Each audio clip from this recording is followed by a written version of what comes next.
Ya, welcome back on Science Contact Channel, teman-teman. Ya, masih di serial Golang Basic ya. Kita akan lanjutkan materi functions kita. Nah, kali ini bagian return value ya. Kita masuk ke bagian return value atau nilai kembali dari sebuah functions, teman-teman. Oke, kita langsung masuk ke contoh kasus aja, teman-teman. Jangan lupa entry point seperti biasa, package main, func main. Nah, sekarang kita akan coba buat sebuah functions ya, namanya add. Oke, masih ingat ya teman-teman ya di video sebelumnya, func, keyword functions ya, terus nama functionsnya apa, misalkan add ya, menerima dua buah parameter teman-teman. Ya, nama parameter yang pertama adalah a dengan tipe integer ya. Berikutnya nama parameter nama parameter yang kedua adalah b ya, tipenya adalah integer. Terus block of code-nya. Oke, ini adalah cara mendeklarasi sebuah functions. Ingat ya di video sebelumnya. Oke, misalkan gue print ya, println hasil tambah adalah A tambah B. Oke, ini ya, kalau functions add ini gue panggil di functions main, oke, add tanda kurung, jangan lupa ya untuk mengeksekusi sebuah functions ya. Masukin nih, parameter pertama dia perlu integer ya, berarti gue taruh argumennya 1 misalkan ya. Terus yang kedua adalah 2. Berarti teman-teman bisa tebak ya, hasil eksekusi dari functions add ini kalau gue jalankan di konsol hasilnya apa teman-teman? Hasilnya adalah keluar atau muncul tulisan ini ya, hasil tambah 1 tambah 2, 3 ya. Berarti harusnya hasil tambah 3. Kita jalanin, go run main.go. Lihat, hasil tambah 3. Nggak ada yang aneh ya. Nggak ada yang rumit dengan ini. Nah, misalkan teman-teman, gue pengennya gini, add 1, 2 itu ditambahin lagi dengan add 10, 20 misalkan. Apa yang terjadi? Lihat, error. Ya. Kenapa? Karena add 1, 2 dan add 10, 20 kalau kita balikan lagi ke dalam functionsnya ya, functions add ini, dia tidak mengembalikan apapun teman-teman. Maksudnya apa sih Bang tidak mengembalikan apapun? Maksudnya adalah ketika kita mengeksekusi add, ya udah kosong gitu ya. Dia dieksekusi, setelah itu ya udah selesai. Dia nggak mengembalikan nilai apapun gitu ya. Dia tidak menghasilkan apapun gitu ketika setelah si add ini dieksekusi ya. Paham ya maksudnya ya? Nah, maka diperlukan return value di sini kalau kita mau memanipulasi hasil dari functionsnya, teman-teman. Oke. Nah, anatomi return value di functions go gitu ya, itu ditulis di sini setelah parenthesis, teman-teman. Oke. Jadi gue pengen ya functions add ini mengembalikan nilai integer. Contoh misalkan ya udah tulis aja di sini integer. Ya. Ini yang perlu teman-teman ketahui mengenai anatomi functions berikutnya yaitu return value. Ya ditulis setelah parenthesis. Oke, tipenya apa nih?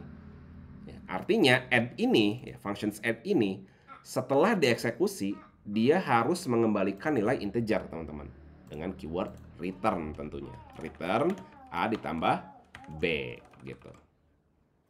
Ngerti ya? Artinya ya functions add ini ketika add ini dieksekusi dengan parameter A dan B, ya setelah dieksekusi dia menghasilkan nilai integer lagi yang adalah A ditambah B gitu. Paham ya maksudnya ya? Ini kalau kita cek ya ini masih error. Kenapa error? Karena ini nggak dipakai ya. Maksudnya kita cuma deklarasi doang tapi nggak dipakai. Nah ini ada Golang itu punya checking seperti ini ya. Jadi kalau nggak dipakai dia akan muncul error seperti ini. Kita pakai buat println aja ya. Println begini. Oke. Go run main.go. Lihat. Hasil tambahnya 3 yang ini ya. Lihat 1 tambah 2 3 ya kan. Ya dong. Nah berikutnya add ini hasil tambah 30. Hasil tambah dari 10 dan 20. Hasilnya 30. Nah ini kita print lagi ya kan.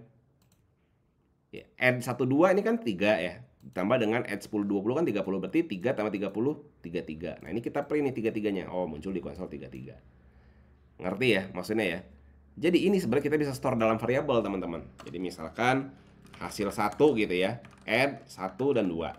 Oke. Hasil 2 itu adalah add dari 10 dan 20 atau 20 ya misalkan ya. Oke. Nah, ini hasil 3 kita bisa gunakan lagi untuk add dari hasil 1 gitu ya dan hasil 2. Ngerti ya maksudnya ya? Nah, ini kita print teman-teman. Println hasil 3. Go run main.go. Lihat. Exactly sama. Ya, jadi kalau kita pengen functions ini mengembalikan sesuatu nilai gitu ya, tulis di sini teman-teman, tulis setelah parenthesis. Kita pengennya functions ini mengembalikan nilai apa gitu setelah dieksekusi. Ya. Dari mana nilainya? Dari keyword return ini. Ya, jadi functions ini gitu ya akan menghasilkan nilai ketika return ini dieksekusi, teman-teman. Oke, paham ya? Nah, selain single value kayak gini, di Golang juga bisa melakukan multiple return values, teman-teman. Contoh misalkan ya, func division misalkan ya. Division. Oke, ada dua nilai ya, A in, B in. Oke, kembalikan in juga misalkan gitu ya. Sebenarnya harusnya float ya, karena kan bisa koma ya, 3 bagi 2, 1,5 gitu kan. Tapi ini biar sederhana aja ya, biar gampang aja. Nah, kalau teman-teman ingat, divisions itu ada kita harus melakukan validasi ya kalau di operations division ini. Apa yang harus divalidasi? Yang harus divalidasi adalah pembaginya ya kan. Pembaginya nggak boleh 0 dong, karena pembagian dengan 0 itu tak terdefinisi ya di matematika itu, makanya keluarnya error. Nah, instead of kita mengembalikan integer ini gitu ya, kan ada kemungkinan error, benar nggak? Ketika kita masukin b-nya 0, keluarnya harusnya error dong, karena kan tak terdefinisi ya kan. Paham ya maksudnya ya? Nah, berarti harus ada dua nilai nih. Pertama untuk mengembalikan nilai hasil pembagiannya gitu ya. Yang kedua untuk mereturn kalau ada error gitu ya. Ya udah, tinggal begini. Nah, ya. Nah, ini biasanya ya kalau teman-teman nanti ngoding di industri gitu ya, menggunakan Golang, biasanya tuh memang seperti ini. Apa namanya, functions di Golang itu. Jadi pertama itu adalah tipe dari kembalian hasilnya gitu ya. Yang kedua adalah errornya. Jadi kalau ada error nanti dicek setelah functions ini dieksekusi, teman-teman. Oke. Kita lakukan validasi di sini, teman-teman. If b sama-sama dengan 0 gitu ya. Berarti return ya udah 0 aja misalkan integernya gitu ya. Errornya kita isi di sini, errors new. B nggak boleh 0 gitu ya.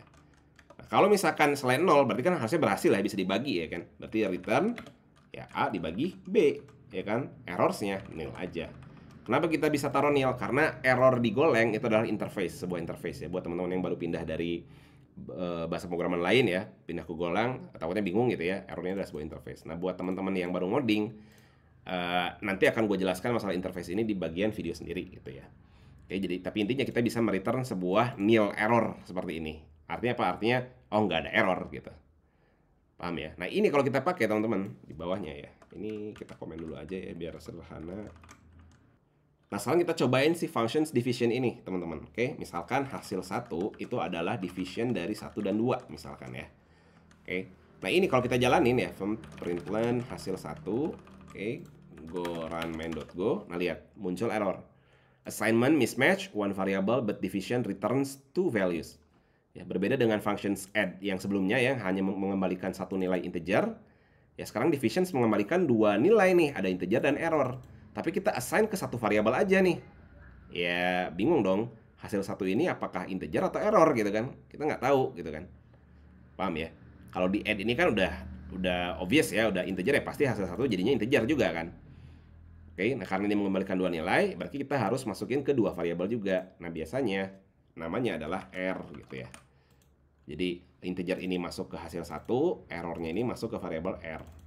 Oke, nah kalau teman-teman nggak mau pakai errornya, teman-teman bisa drop aja kayak gini. Oke, tinggal jalanin. Go run main.go. Tuh muncul 0. Ya, 1 bagi 2 kan bisa setengah ya, karena pakai floor, pakai sistem rata ke bawah gitu ya, jadi 0. Oke, kalau kita ini pasang 5, 2 gitu, 5 bagi 2 kan 2,5, berarti hasilnya 2 ya, karena floor kan, tuh, 2. Oke, paham ya? Nah, kalau kita masukin ininya 0, teman-teman, lihat, keluarnya 0. Kenapa? Dari sini nih, return 0 ini, bukan hasil A bagi B-nya, bukan. Ngerti ya maksudnya? Muncul dari sini, 0. Nah, kita pengen catch error nih, ya udah ininya keluarin R gitu. Tinggal di sini pakai if, pakai logic. If error nggak nil, artinya ada error gitu ya. Ya udah tinggal mau diapain nih? Misalkan di log, misalkan ya log fatalen, misalkan errornya. Oke, udah go run main.go. Tuh lihat, B nggak boleh 0, muncul errornya. Ya, kalau kita jadiin 1 misalkan, ini nggak akan muncul si errornya tuh. Langsung ke sininya, karena errornya nil, nggak ada error gitu ya. Ini di skip deh. Paham ya? Nah, biasanya juga ada sedikit trik nih ya, menggunakan shorthand untuk evaluasi function seperti ini, teman-teman. Kalau misalkan hanya perlu errornya dalam scope tertentu ya, atau hasilnya dalam scope tertentu aja. Kita bisa pakai shorthand di sini, teman-teman. If hasil satu error sama dengan division dari 1 dan 0, misalnya 1 dibagi 0 gitu ya, dan ternyata errornya enggak nil, nah ini bisa kayak gini, teman-teman. Oke? Paham ya? Tapi ingat ya, tapi kalau teman-teman lakukan seperti ini, hasil satu dan error ini ya, variabel hasil satu dan error ini hanya hidup di dalam scope ini aja. Kalau kita print di sini, ini nggak bisa. Oke, println hasil satu, ini nggak mau, teman-teman. Tuh, ya. Oke, undefined. Ngerti ya? Ya, jadi ingat juga masalah scoping. Oke, jadi balik lagi ke materi ya, masalah return value. Jadi teman-teman bisa mengevaluasi hasil dari eksekusi functions ya. Jadi misalkan gue mengeksekusi add, gue tahu nih bahwa ketika add ini dieksekusi, dia akan mengembalikan nilai dengan tipe integer. Begitu juga dengan divisions ya. Ketika gue mengeksekusi divisions, dia akan mengembalikan dua nilai, yaitu integer dan error. Jadi kita bisa tampung ke dalam variabel tadi. Oke, jangan lupa perhatikan masalah scoping kalau teman-teman pakai shorthand seperti ini. Oke, ini return value.